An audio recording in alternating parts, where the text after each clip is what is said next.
आप देखेंगे हम प्रश्नावली के क्वेश्चन आंसर्स, और इससे पहले हम उदाहरण समझेंगे और सारे उदाहरण को हल करेंगे। फिर उसके बाद में प्रश्नावली के भी सारे प्रश्नों को हल करने वाले हैं। मैं आपको बता दूं कि जो हमने बेसिक कॉन्सेप्ट पढ़ा ना, उस कॉन्सेप्ट को अगर आप ध्यान से समझेंगे तो आप खुद ही सारे उदाहरण और सारे क्वेश्चंस बना सकते हैं, ठीक है ना। फिर भी उसी बात को एक बार रिवीजन भी हो जाएगा और अपने क्वेश्चन भी सॉल्व हो जाएंगे। एक बार सारे क्वेश्चन को हम यहां पर सॉल्व कर रहे हैं। देखिए सबसे पहला क्वेश्चन क्या बोला है, उदाहरण, नीचे दिए गए कथन सत्य है या असत्य है। सत्य और असत्य बताना है कि सत्य है या असत्य है। कारण के साथ अपने उत्तर दीजिए। सत्य है तो उसका भी कारण देना है, और अगर असत्य है तो उसका भी कारण देना है, क्यों है ऐसा, ठीक है ना। पहला क्वेश्चन देखते हैं हम। प्रत्येक पूर्ण संख्या एक प्राकृत संख्या होती है। प्रत्येक पूर्ण संख्या एक प्राकृत संख्या होती है। देखना, मुझे एक बात बताइए कि सबसे पहले तो पूर्ण संख्या क्या होती है। तो आप बोलेंगे कि जो पूर्ण संख्या है जिसको W के द्वारा प्रदर्शित किया जाता है, और ये होती है 0, 1, 2, 3, 4 और इसी प्रकार से आगे भी, ठीक है ना। ये पूर्ण संख्या है।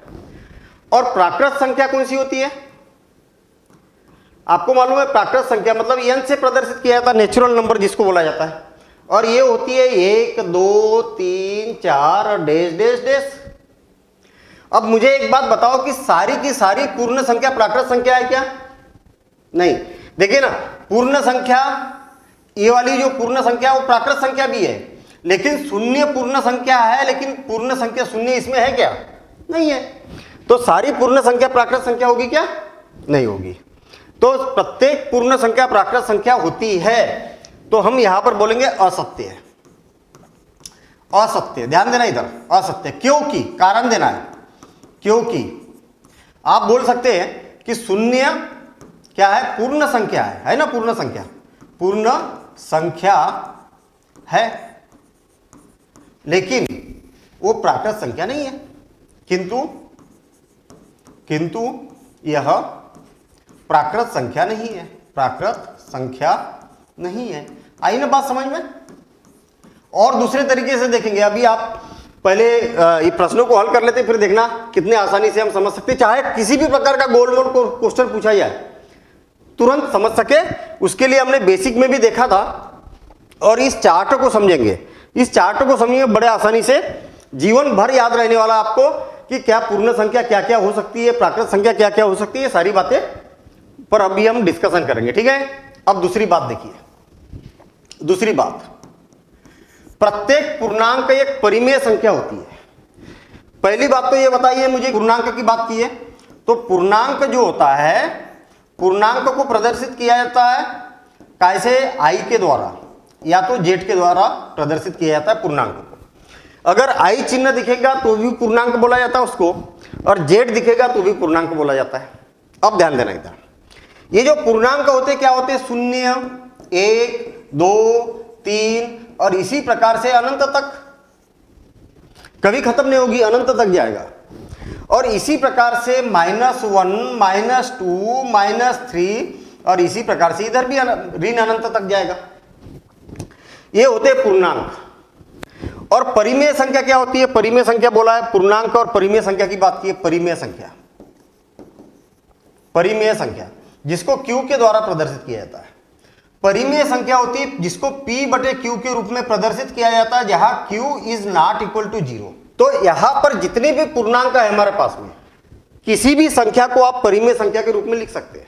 देखिए कैसे, कोई भी पूर्णांक उठा लो आप इसमें से, मान लिया जाए कि मैंने 3 लिख लिया, 3, तो ये परिमेय संख्या है कि नहीं है? तो आप बोलेंगे कि 3 के बटे में 1 लिख सकते कि नहीं? हाँ बिल्कुल लिखा जा सकता है। दोनों का अर्थ क्या होता है? एक ही होता है। तो देखिए ना, ये P बन गया, ये Q बन गया। तो प्रत्येक पूर्णांक को आप परिमेय संख्या के रूप में लिख सकते हैं। कोई भी ले लो आप, जैसे मान लिया जाए कि ऋण 5 है, इसको ऋण 5/1 लिख सकते कि नहीं? हाँ लिख सकते। तो ये आपके पास पूर्णांक था, इसको परिमेय संख्या के रूप में लिख दिया। अगर मान लिया जाए और दूसरी संख्या ले रहा हूं मैं, पूर्णांक में 0 है, 0 को भी तो 0/1 लिख सकते हैं। देखिए ना, p बटे q के रूप में लिख दिया। तो प्रत्येक पूर्णांक क्या होती है? परिमेय संख्या। अभी हम चार्ट देखेंगे तो चार्ट के द्वारा बिल्कुल आसानी से समझ में आने वाला है, ठीक है ना। तो हम यहां पर बोल सकते हैं ये क्या है? सत्य बात है। कैसी है? सत्य है। सत्य के क्यों है? क्योंकि प्रत्येक पूर्णांक को परिमेय संख्या के रूप में लिखा जा सकता है। मतलब आप बोल सकते हैं कि ऋण 3 ले लो, पूर्णांक है और ऋण 3/1 क्या है? परिमेय संख्या है। परिमेय संख्या के रूप में लिख सकते हैं, है ना, लिख सकते हैं। तो इसलिए ये बात कैसी हो गई? सत्य हो गई। बात क्लियर है? अब ध्यान देना इधर। इस तरीके से समझ में नहीं आएगा तो मैं दूसरे तरीके से अभी बताऊंगा। अभी आप पूरा वीडियो देखिए इसको पहले, और फिर उसके बाद में देखिए। प्रत्येक परिमेय संख्या एक पूर्णांक होती है। परिमेय संख्या क्या है? जैसे 3/5 है, ये क्या है? परिमेय संख्या है। लेकिन ये पूर्णांक है क्या? पूर्णांक नहीं है। तो प्रत्येक परिमेय संख्या पूर्णांक नहीं हो सकती है। तो हम यहां पर क्या बोलेंगे? प्रत्येक परिमेय संख्या एक पूर्णांक होती है। ये क्या है? असत्य है। तीसरी बात क्या है? असत्य है। आगे बात समझ में? अभी हम और उसको समझेंगे। क्योंकि कोई भी एक परिमेय संख्या ले लो, जैसे मैंने लिख दिया 7/11, ये क्या है? परिमेय संख्या है।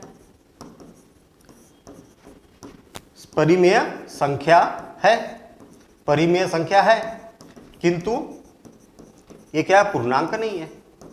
पूर्णांक नहीं है। देखिए, पूर्णांक क्या होता है? ऐसा इस प्रकार से नहीं लिखा जाता। पूर्णांक क्या होते हैं? 0, 1, 2, 3, 4 डैश डैश डैश अनंत तक, और -1, -2, -3 और डैश डैश डैश ऋण अनंत तक, ये होते हैं पूर्णांक। और परिमेय संख्या अंश और हर में कोई भी पूर्णांक आ सकता है। क्लियर? अब इस बात को फिर से और एक बार समझिए, और इस बात को समझने के बाद में आपको चाहे कोई भी क्वेश्चन हो, हर एक क्वेश्चन हमने बेसिक में भी समझा था, और एक बार इस बात को हम समझ लेते हैं। देखिए, मान लिया जाए कि एक जानकी टोला नाम का एक गांव है।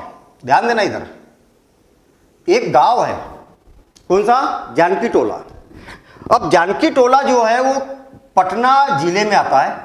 बिहार में कोई गांव है जानकी टोला। वो जानकी टोला कौन से जिले में आता है? कौन से डिस्ट्रिक्ट में आता है? पटना में आता है। और जो पटना है वो कौन से राज्य में आता है? बिहार राज्य में आता है। और जो बिहार राज्य है वो भारत में है। और जो भारत है वो कहां पर है? एशिया में है। ये बात हम सभी लोग जानते हैं। पाकिस्तान जो है वो अलग है, लेकिन पाकिस्तान भी तो एशिया में है कि नहीं? एशिया में। अब ध्यान देना इधर, जानकी टोला में जितने भी लोग रहते हैं, जितने भी व्यक्ति रहते हैं, सारे के सारे व्यक्ति पटना जिले में रहते हैं क्या? तो आप बोलेंगे है, रहते हैं। जानकी टोला में जितने भी व्यक्ति रहते हैं बिहार में रहते हैं क्या? हाँ, जानकी टोला बिहार में तो है।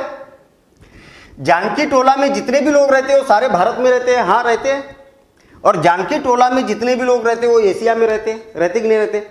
मतलब हम बोल सकते हैं कि जानकी टोला में रहने वाला हर व्यक्ति पटना में भी रहता है, बिहार में भी रहता है, भारत में भी रहता है, एशिया में भी रहता है।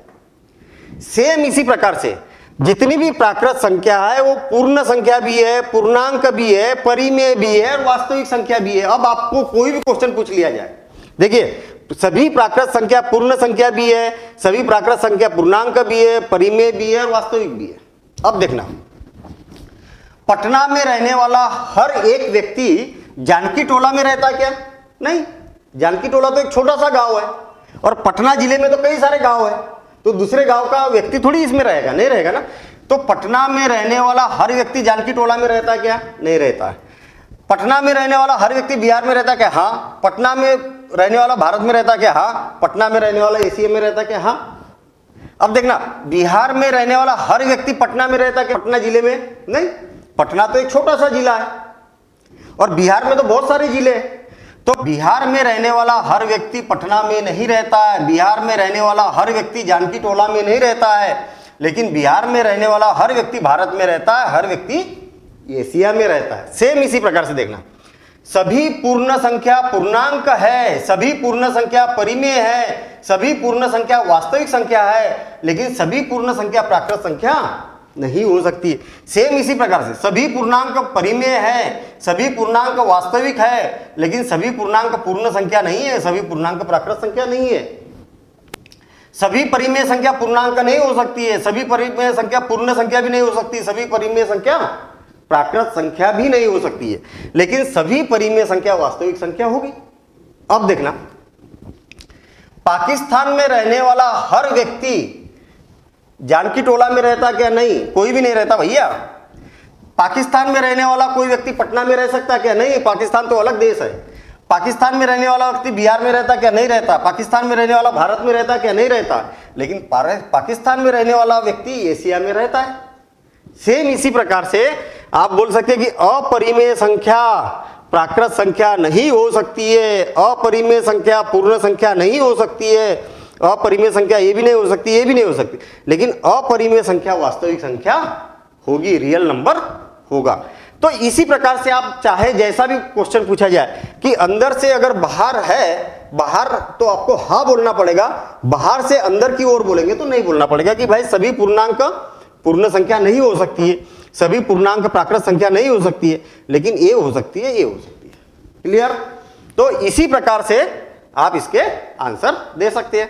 अब देखिए, अब जो उदाहरण नंबर 2 है बड़ा मजेदार उदाहरण है। ठीक है, देखिए क्या बोला है, 1 और 2 के बीच 5 परिमेय संख्या ज्ञात कीजिए। 1 और 2 के बीच 5 परिमेय संख्या ज्ञात कीजिए।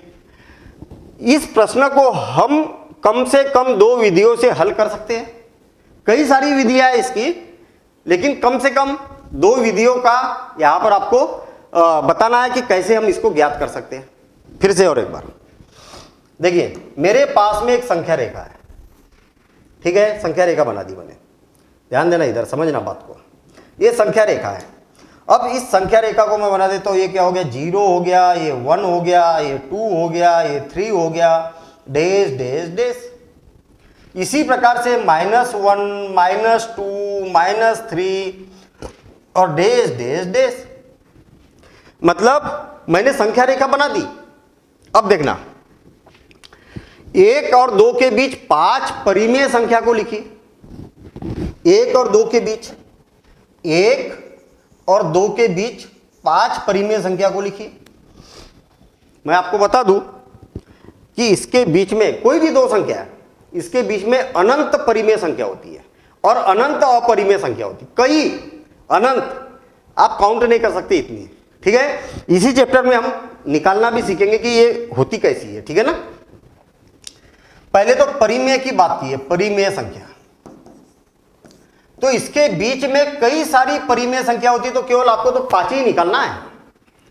अब इसको निकालने की 2 विधियां हमारे पास में है, तो बहुत सारी विधि है, लेकिन अपने को 2 विधियों के बारे में पढ़ना है। ठीक है, सबसे पहली विधि और आसान विधि, विधि कौन सी?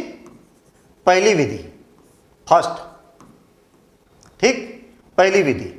पहली विधि क्या है, ये इसके बारे में हम ध्यान से समझना। किसके किसके बीच में बोला है? 1 और 2 के बीच में। कितनी? 5। 5 परिमेय संख्या निकालना है। क्या करो, इसमें 1 को जोड़ दो। जितनी भी निकालना है ना, उसमें 1 को जोड़ दो तो कितना हो गया? 6 हो गया। इस विधि को ध्यान से समझना। इसके बीच में 5 परिमेय संख्या निकालना है, तो उसमें 1 को जोड़ दो और कितना आ गया? 6 आ गया। ठीक, हम यहां पर बोलेंगे कि 1 तथा 2 के बीच 5 परिमेय संख्या, परिमेय संख्या ज्ञात करने के लिए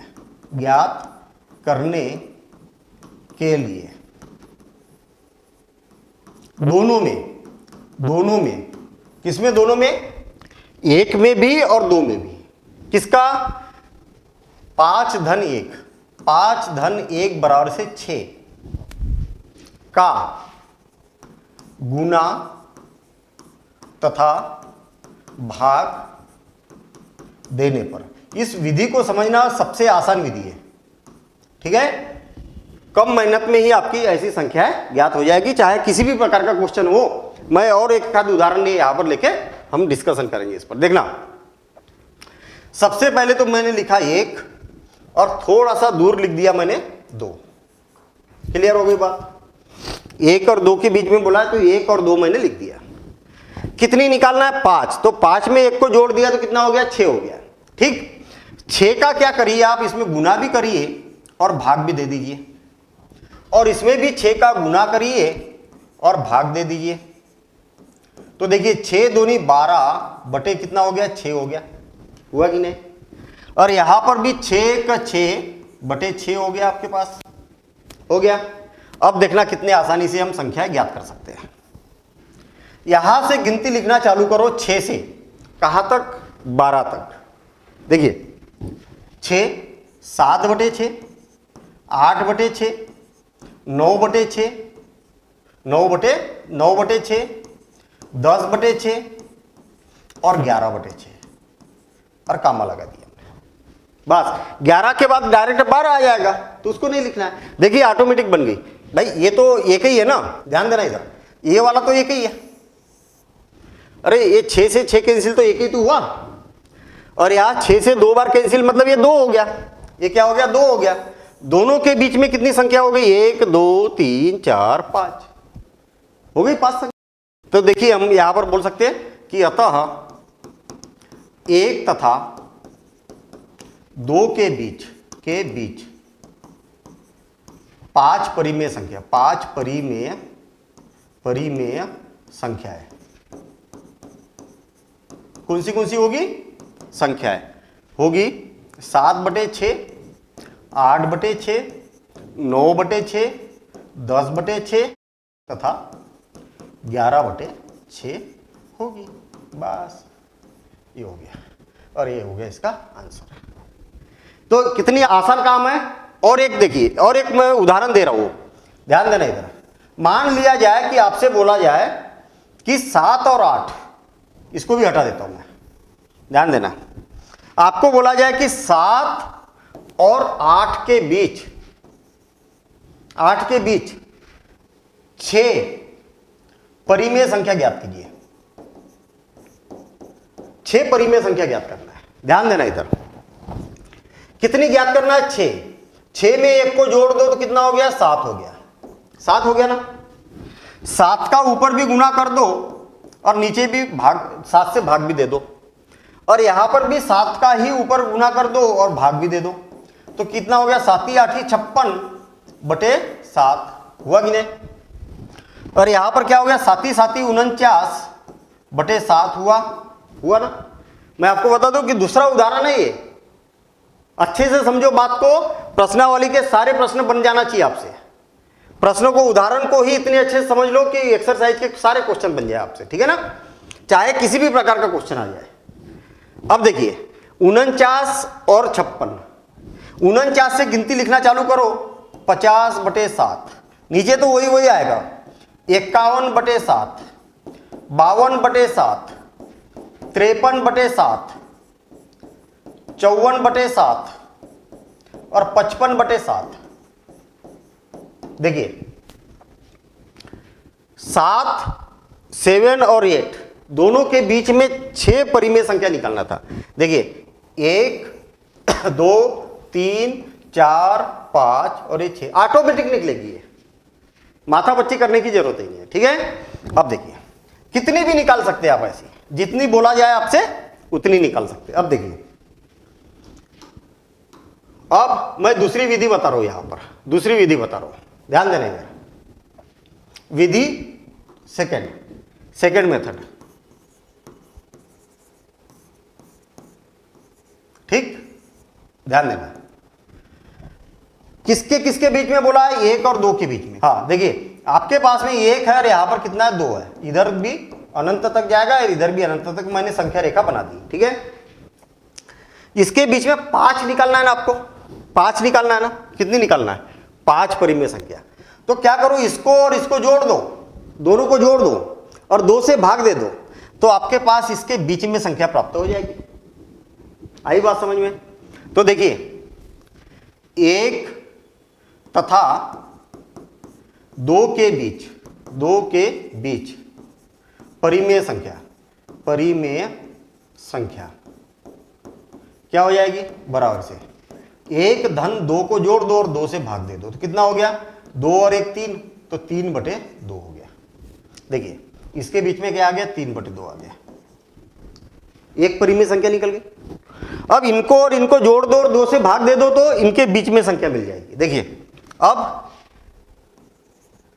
1 तथा 3/2 के बीच, ये थोड़ी सी विधि क्या है, बड़ी विधि है ना, इसमें ज्यादा टाइम लगेगा, परिमेय संख्या, तो पहली विधि का उपयोग करो, ज्यादा अच्छा है। बराबर से क्या करो, दोनों को जोड़ दो, 1 और 3/2 दोनों को जोड़ दो और 2 से भाग दे दो। अब जोड़ने का तरीका देखिए, 1 धन 3/2 को जोड़ रहा हूं मैं, तरीका देखना, इसके नीचे कुछ नहीं है मतलब क्या है, 1 है, कुछ नहीं है मतलब 1 है। अब दोनों का लघुत्तम कितना आएगा, 2 आ गया, 1 से भाग दिया जाता है और इसका गुना कर दिया जाता है तो कितना आ गया, 2।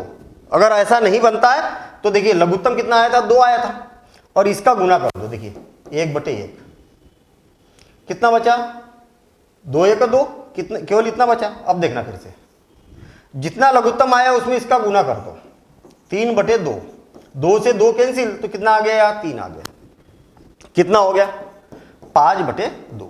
देखिए मतलब इसको हल किया तो 5/2 आया। देखिए हमने क्या किया, नीचे तो 2 लिखा ही है, ऊपर लघुत्तम आ गया 2, तो ये हो गया 2 धन 3, तो बराबर से कितना हो जाएगा, 3 और 2 5, 5/2, और नीचे क्या है, 2 है और इसके नीचे कुछ नहीं मतलब 1 है। ये नीचे से ऊपर जाता तो पलटी खा जाता है, कितना हो जाएगा, 5/2 गुणित 1/2, तो बराबर से कितना हो जाएगा, 5/4, बराबर से कितना हो जाएगा, 5/4, मतलब इसके और इसके बीच में कितना आ गया, 5/4 आ गया, 2 संख्या निकल गई। ठीक है, कितनी संख्या निकल गई, 2 संख्या निकल गई। अब इसके और इसके बीच में निकाल लो, इनके बीच निकाल दी, इनके बीच निकाल लो। अब 3/2 तथा 2 के बीच क्या हो जाएगा, परिमेय संख्या। ध्यान देना, इधर किसके किसके बीच में निकाल रहे हैं, ये दोनों के बीच, तो दोनों को जोड़ दो, 3/2 धन 2/2 बराबर से, देखिए 3/2 धन 2 बटे कुछ नहीं मतलब 1 है। इसका लघुत्तम कितना आ गया, 2, जितना भी लघुत्तम आएगा उसमें इसका गुना कर दो, 3/2, 2 से 2 कैंसिल, तो कितना बचा, 3 बचा, धन, देखिए 2 गुणित जितना भी लघुत्तम आया उसमें इसका गुना कर दो, 2/1, तो 2 दूनी कितना हो गया, 4 हो गया, कितना हो जाएगा, 4 और 3 7, 7/2। आपने देखा कि भाई यहां पर 2 है और लघुत्तम आ गया 2, तो ये हो जाएगा 3 धन 4, तो बराबर से कितना हो गया, 7/2, और इसके नीचे कुछ नहीं मतलब 2/1, और ये ऊपर जाएगा तो कितना हो जाएगा, 7/2 गुणित 1/2, तो 7/4। देखिए इनके दोनों के बीच में क्या आ गया, 7/4 आ गया, 7/4 आ गया। आ गई बात समझ में। अब देखिए 3 निकल गई और 2 निकालना है, तो इनके दोनों के बीच में निकाल लो, फिर इनके बीच में, दोनों के बीच में निकाल लो, किसी के बीच में निकाल सकते, इनके बीच में भी निकाल सकते, इनके बीच में भी निकाल सकते, इनके बीच में कहीं पर भी निकाल सकते हैं। अब तो अनंत संख्या है ना। अब देखिए, अब किसके किसके बीच में निकाल रहा हूं मैं, 1 तथा 5/4 के बीच परिमेय संख्या। ठीक है, संख्या क्या होगी, दोनों को जोड़ दो और 2 का भाग दे दो, दोनों को जोड़ देंगे तो क्या हो जाएगा, 1 धन 5/4/2 का भाग दे दो। चलिए ठीक है, हाँ क्या हो जाएगा, 1 धन 1/1 है, कुछ नहीं मतलब 1 है, देखिए ध्यान देना इधर, /2 लघुत्तम आ जाएगा 4, और ये हो जाएगा 4 धन 5/2/1, कुछ नहीं मतलब 1, देखिए 9/4 गुणित ये ऊपर जाएगा तो 1/2, तो ये हो जाएगा 9/8, ये हो गई। अब हम क्या करते हैं, इसके और इसके बीच में निकालते हैं, किसी के भी बीच में निकालो, कोई भी दो के बीच में निकालो, इसके बीच में, इनके बीच में निकालो, इसके बीच में निकालो, इसके बीच में। अब देखिए 7/4, 5/4 तथा 7/4 के बीच परिमेय संख्या, ठीक है।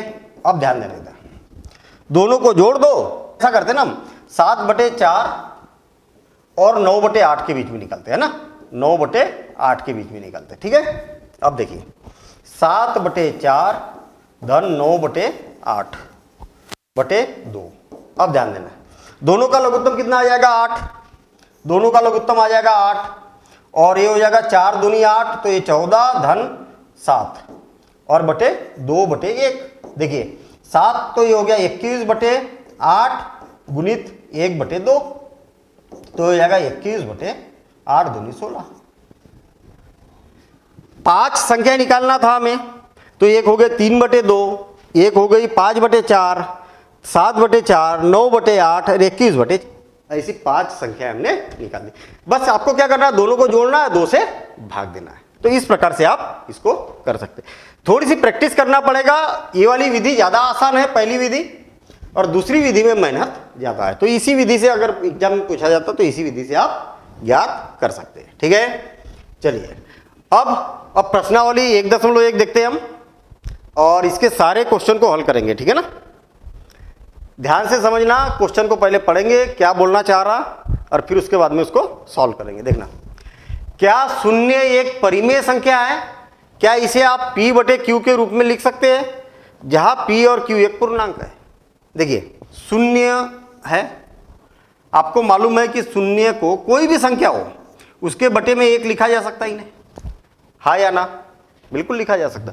कोई भी संख्या है उसके नीचे में 1 तो लिखा ही जा सकता, दोनों का अर्थ क्या होता है, एक ही होता है। अब ध्यान देना इधर। अब मुझे एक बात बताओ कि ये परिमेय संख्या हुई कि नहीं हुई। परिमेय संख्या की परिभाषा क्या होती है कि p/q के रूप में लिखा जा सकता है, जहां पर q का मान शून्य नहीं होना चाहिए। मतलब हर के अंदर कोई भी संख्या, कोई भी परिमेय संख्या चलेगी, लेकिन बस शून्य नहीं होना चाहिए हर में। और अंश में कोई भी परिमेय संख्या आ सकती है, ये भी परिमेय संख्या होती है, और ये भी परिमेय संख्या होती है।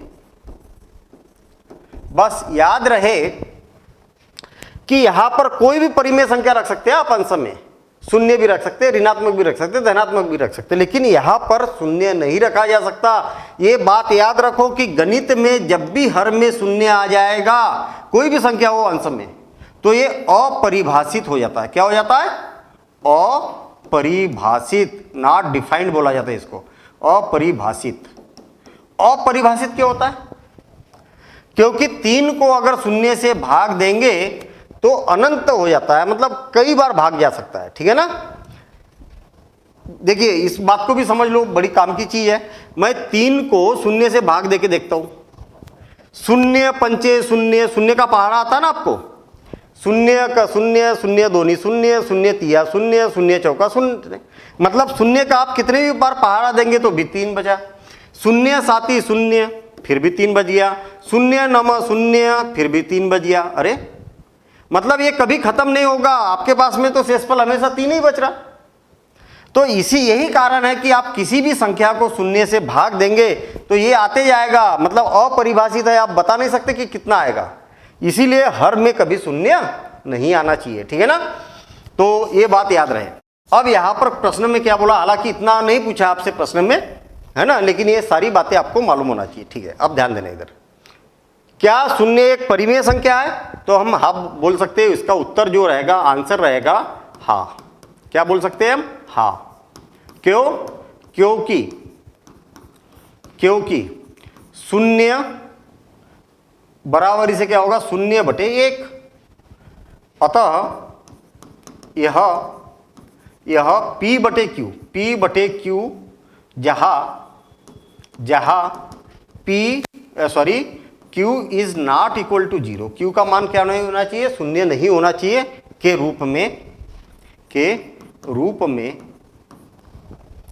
रूप में लिखा जा सकता है, लिखा जा सकता है, बस, ठीक है ना, लिखा जा सकता है।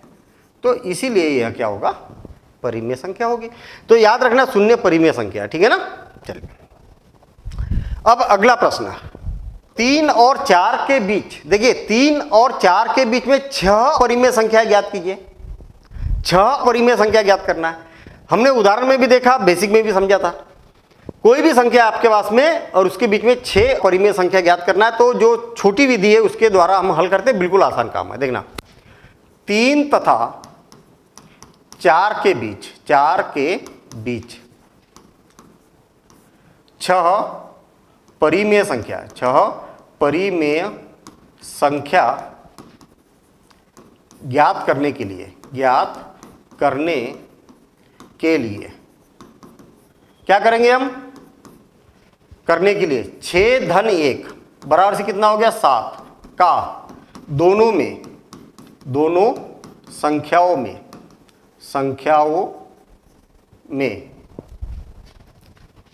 गुना व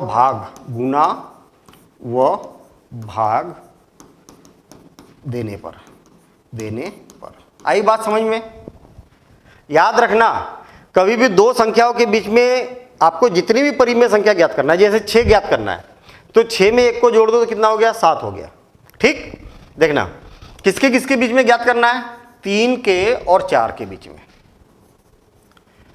कितनी ज्ञात करना है 6, तो 6 में 1 को जोड़ दो कितना हो गया 7 हो गया। 7 का ऊपर और नीचे गुना कर दो, मतलब 7 का गुना भी कर दो भाग भी दे दो, और इसमें भी 7 का गुना और भाग दे दो, तो ये कितना हो जाएगा 7 चौक 28/7, और ये हो जाएगा 7 तिया 21, कितना हो गया 7 तिया 21/7। बस अब 21 से लेके 28 तक गिनती लिखना चालू कर दो। बस देखना 22/7 एक पहली संख्या मिल गई, 23/7, 24/7, 25/7, 26/7 और 27/7 और फिर 28/7 तो है ही आपके पास। तो देखिए ना कितने आसानी से हमने निकाल दिया। तो तरीका आपको मालूम होना चाहिए। अतः 3 और 4 के बीच 6 परिमेय संख्या है। क्या होगी, कितनी होगी 21/7, 22/7, 23/7, 24/7, 25/7, 26/7 और 27/7 होगी। ऐसी हमने 6 संख्या ज्ञात कर ली। 1 2 3 4 5 6, नहीं कितनी 21/7 नहीं लिखेंगे ना, 21/7 तो दिया ही था। तो 1 2 3 4 5 6, 6 हमने संख्या ज्ञात कर ली। ठीक है, चलिए अगला प्रश्न देखते हैं हम। अब ये भिन्न के रूप में दिया है, तो भिन्न में भी कोई दिक्कत नहीं है, सेम तरीका आप यूज करो। देखना 3/5 और 4/5 के बीच में 5 परिमेय संख्या ज्ञात कीजिए। देखिए 3/5 तथा 4/5 के बीच 5 परिमेय संख्या ज्ञात करने के लिए किसका गुना करेंगे और भाग देंगे। 5 ज्ञात करना है ना, तो 5 धन 1 बराबर से 6 का गुना और भाग देने पर का दोनों संख्याओं में गुना व भाग देने पर। आ गई बात समझ में। अब देखिए 3/5 और 4/5 कितना 4/5, 6 का गुना भी कर दो और भाग भी दे दो, 6/6 और 6/6। अब मुझे एक बात बताओ कि यहां पर कितना हो गया 6 चौक 24/30, है ना। 6 चौक ऊपर का ऊपर गुना किया जाता है, नीचे का नीचे किया जाता है। तो 6 चौक 24 और 5 छक्के 30। यहां पर भी क्या हो जाएगा, 6 तिया 18 बटे 5 छक्के 30। बस अब देखिए 18 से 24 तक गिनती लिखना चालू कर दो। देखिए 19 बटे 30, 19 बटे 30, 20 बटे 30, 21 बटे 30, 22 बटे 30, 23 बटे 30 और 24 बटे 30। तो आप यहां पर बोल सकते कि अतः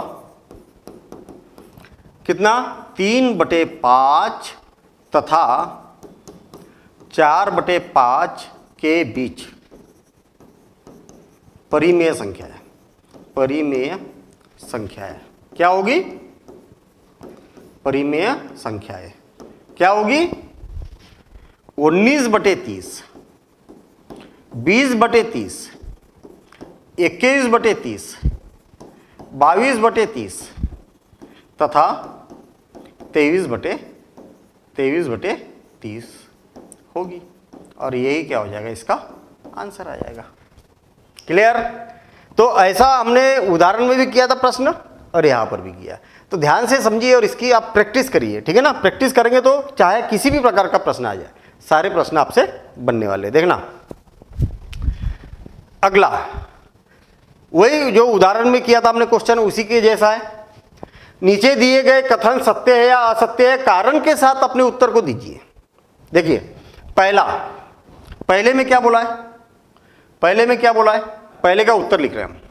प्रत्येक प्राकृत संख्या पूर्ण संख्या होती है। प्राकृत संख्या क्या होती है बताना मुझे। तो आप बोलेंगे कि 1 2 3 4 5 और डेश डेश डेश। पूर्ण संख्या क्या होती है, 0 1 2 3 4 5 डेश डेश डेश। प्रत्येक प्राकृत संख्या पूर्ण संख्या है क्या, हाँ है ना। देखिए ना, ये प्राकृत संख्या है और ऐसी की ऐसी ही ये पूर्ण संख्या होती है। तो प्रत्येक प्राकृत संख्या पूर्ण संख्या होती है। तो हम यहां पर बोलेंगे कि हाँ क्या है, सत्य है, सत्य है। क्योंकि प्राकृत संख्या में शून्य को शामिल करें, शून्य को शामिल करने पर, शून्य को शामिल करने पर पूर्ण संख्या बन जाती है, पूर्ण संख्या बन जाती है। आई बात समझ में। फिर से और एक बार समझ लो। हमने एक जो चार्ट बनाया था, उस चार्ट के द्वारा समझते हम। देखिए हमने जो चार्ट बना था, मैंने एक उदाहरण लिया था, हमने उदाहरण के समय में भी डिस्कशन किया था इस पर। भाई ये क्या है, प्राकृत संख्या है। प्राकृत संख्या वाला गोला पूर्ण संख्या के अंदर है ना। तो ऐसा समझिए कि प्राकृत संख्या, सभी प्राकृत संख्या पूर्ण संख्या होती है, सभी प्राकृत संख्या पूर्णांक भी होती है, सभी प्राकृत संख्या परिमेय भी होती है, सभी प्राकृत संख्या वास्तविक भी होती है। सभी पूर्ण संख्या पूर्णांक भी होती है, सभी पूर्ण संख्या परिमेय संख्या होती है, सभी पूर्ण संख्या वास्तविक संख्या भी होती है। और लेकिन सभी पूर्ण संख्या प्राकृत संख्या नहीं होती है। इसी प्रकार से सभी पूर्ण संख्या पूर्णांक होती है, परिमेय भी होती है, वास्तविक भी होती है, लेकिन सभी पूर्णांक प्राकृत संख्या। जैसा यहां से सभी परिमेय संख्या वास्तविक संख्या होती है, लेकिन सभी परिमेय संख्या पूर्णांक भी नहीं होती है, पूर्ण भी नहीं होती है, प्राकृत भी नहीं होती है।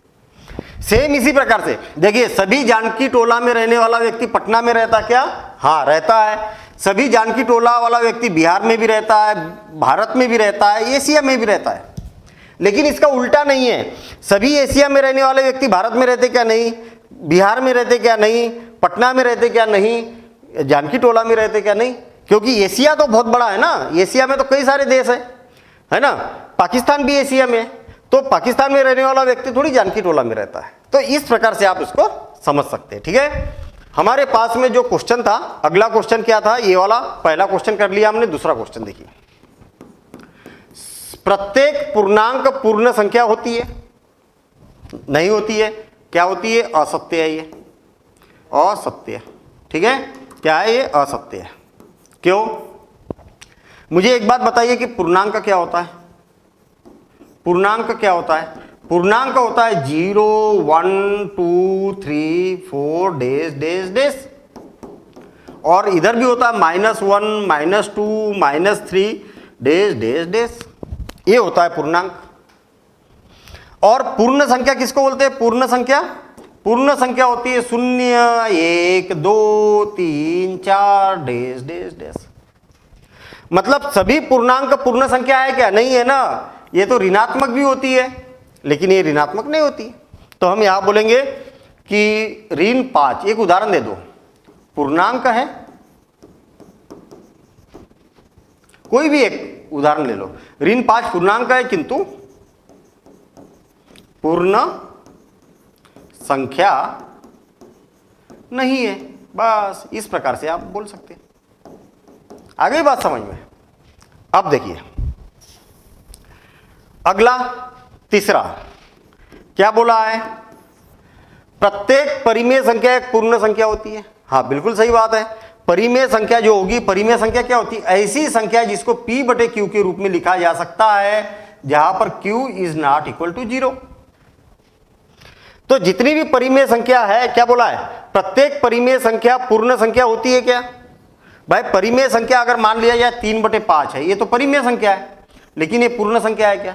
नहीं है। पूर्ण संख्या क्या होती है? पूर्ण संख्या होती है आपके पास में 0 1 2 3 डेज डेज डेज। तो ऐसी संख्या इसमें आती है क्या? नहीं आती। बटे वाली आती क्या? नहीं आती। तो प्रत्येक परिमेय संख्या एक पूर्ण संख्या होती क्या? नहीं होती। ये क्या है? असत्य है। तो एक उदाहरण दे दो, कोई भी उदाहरण दे दो। जैसे मान लिया जाए 5/11, ये क्या है? परिमेय संख्या है ना? परिमेय संख्या, परिमेय संख्या है, किंतु यह पूर्ण संख्या नहीं है। यह पूर्ण संख्या नहीं है, पूर्ण संख्या नहीं है। बस यही बात आपको यहां पर बताना है। तो अपनी ये वाली प्रश्नावली कंप्लीट हुई। आप एक बार उदाहरण, सारे जितने भी मैंने उदाहरण बताए उसको एक बार बना के देखना, प्रश्नावली के प्रश्न करना। और ये सारी बातें करने से पहले आप बेसिक वाला वीडियो आप इसका जरूर देखना। बेसिक देखेंगे और ये सारी चीजें देखेंगे तो किसी भी प्रकार का कोई कंफ्यूजन यहाँ पर नहीं होगा। तो देखेंगे हम अगली प्रश्नावली का, पहले बेसिक समझेंगे, फिर उसके बाद में इसके उदाहरण हल करेंगे, फिर उसके बाद प्रश्नावली के सारे प्रश्नों को हल करेंगे।